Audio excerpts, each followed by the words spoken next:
Okay, great. All right, thanks. My name is Peter Nishimura. I work for PEI Department of Communities, Land and Environment in the climate change section.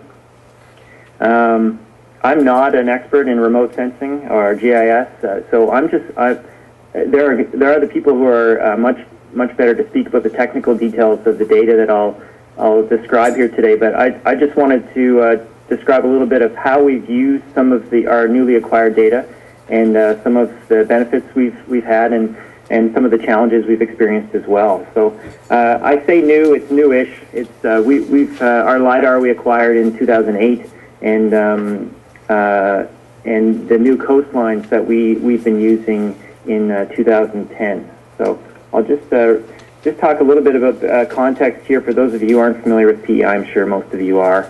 We have a different coastline. It can change at different places, bluffs, cliffs, of sandstone. We also have low-lying areas within estuaries and salt marshes throughout the island. This is important just because our coastlines are where our people are. That's true about most places. 32% of our coastal properties account for, our coastal properties account for 32% of the total land area on PEI. And of course, these are highly valued properties as well. And so we have a keen interest in keeping an eye on who's building there and how to minimize vulnerability in these areas, because there's a lot of money being invested in our coastal areas.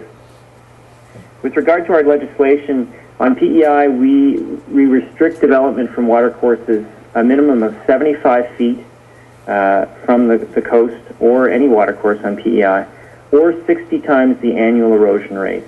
So minimum 75 feet, but in areas with high erosion risk, we can require that prospective developers move their properties back much farther than that.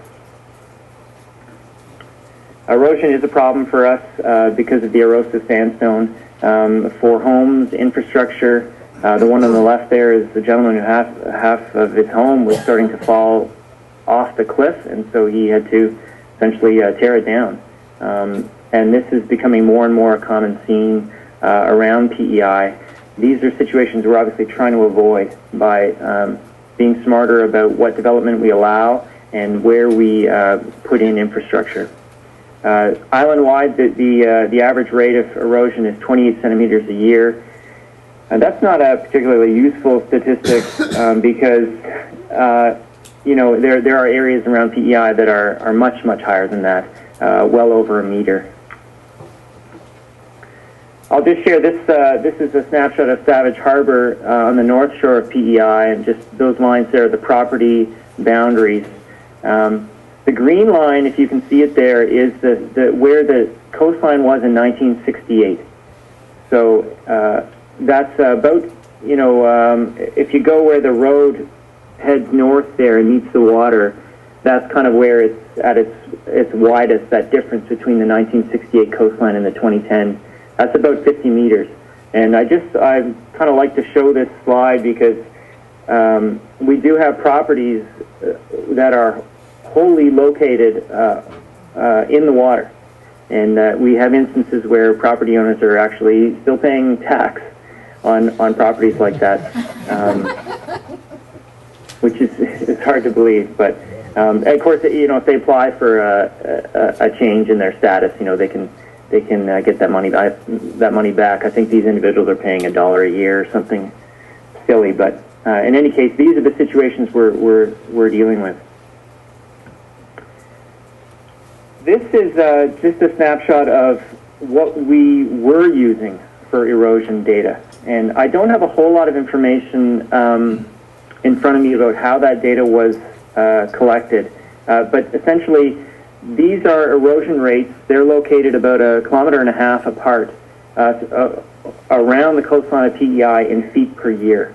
And this was the erosion data that we were using to determine that setback that I was talking about, 75 feet or 60 times the annual erosion rate. So So I just wanted to show that to contrast with what we eventually obtained. The new data that or the recently acquired data that we have now, we have LiDAR for the entire island. We acquired that in 2008. We also have new aerial photography. And part of NRCan's Regional Adaptation Collaborative funding, we were able to have orthophotos produced for 1968 and 2010 and have updated coastlines based on those orthophotos. We could then compare the coastlines from those 2 years and have updated erosion rates that we can now use for those setbacks to restrict development. So using this data, we can now give better information about the type of erosion risk that exists in our coastal areas, and using the LiDAR data that we've obtained, we can give a better sense for the flood risk in coastal areas as well. This is just a quick snapshot of what I'm talking about, comparing the 1968 coastline to 2010 and just calculating that difference between the two coastlines to come up with the erosion rate.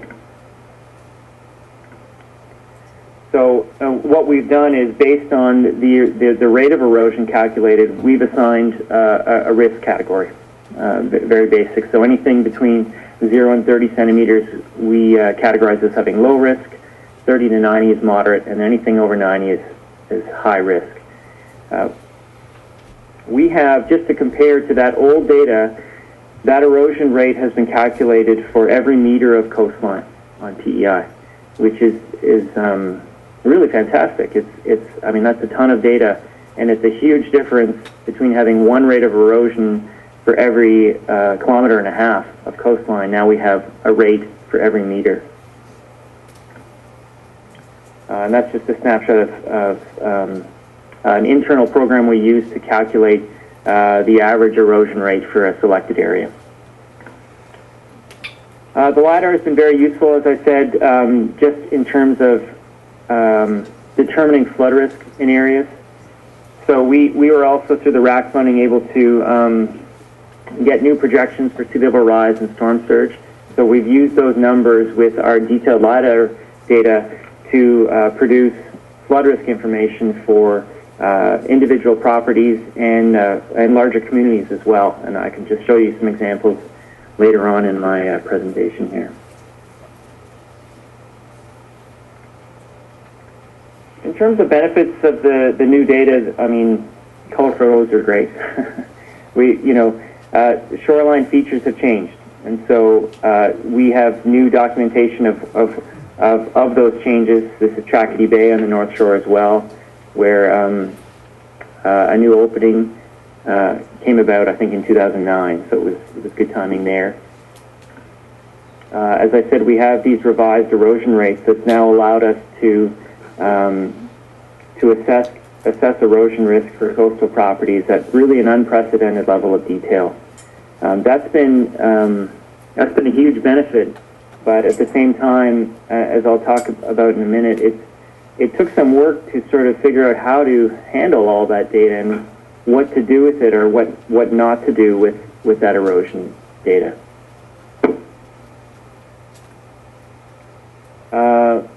I was talking about the flood risk mapping. We've been able to go out to communities and do community-wide vulnerability assessments and just sit down with them and take account of what are some of their valuable properties, infrastructure, activities in their communities, and overlay those. We literally take out a hard copy map and put stickers down at important locations to them, and then put down a flood risk map and say, and look at the overlap between what are their vulnerable areas and what are their valuable areas or valued areas. And it's been a really valuable conversation with these communities to get them to start looking a little bit farther into the future as they plan and develop and allow development